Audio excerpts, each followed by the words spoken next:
আসসালামু আলাইকুম রহমতুল্লাহ। সম্মানিত ভিউয়ার্স, আজ আলোচনা করব সূরা হামিম সেজদার 41-42 নম্বর আয়াতের গভীরতম ব্যাখ্যা নিয়ে। আমি আমার উপলব্ধি থেকে অর্থাৎ পবিত্র কোরআন ঘাটাঘাটি করে যা পেয়েছি তাই বলবো।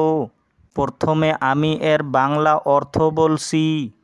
নিশ্চয় যারা কোরআন আসার পর তা অস্বীকার করে তাদের মধ্যে চিন্তা ভাবনার অভাব রয়েছে। এটা অবশ্যই সম্মানিত গ্রন্থ। এ কোরআনে মিথ্যার প্রভাব নেই, সামনের দিক থেকেও ও পেছন দিক থেকেও। এটা প্রজ্ঞাময়, প্রশংসিত আল্লাহর পক্ষ থেকে অবতীর্ণ। আসুন আমরা এবার 42 নম্বর আয়াতের হকিকতে যাই।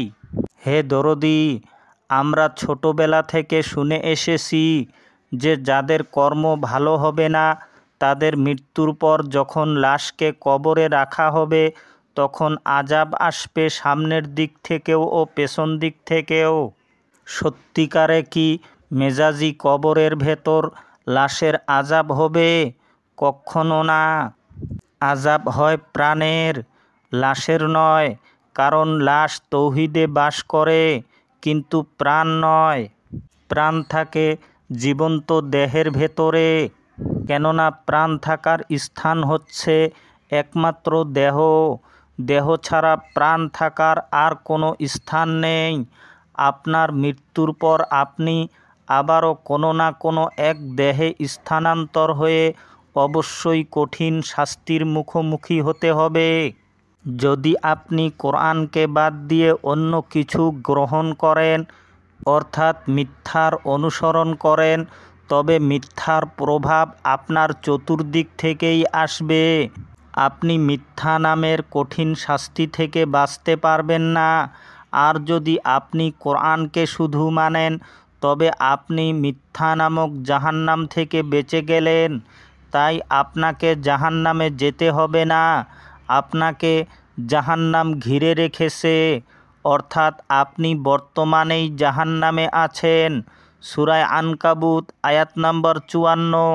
হে দরদি, আপনি যদি বলেন এ আয়াত তো কোরআনকে উদ্দেশ্য করেই বলা হয়েছে, তবে আমি বলবো অবশ্যই কোরআনকে বলা হয়েছে। কিন্তু দয়াময় আল্লাহ কোন কোরআনের ইঙ্গিত দিচ্ছেন? হে দরদি, আপনি বুঝতে পারতেছেন না তো?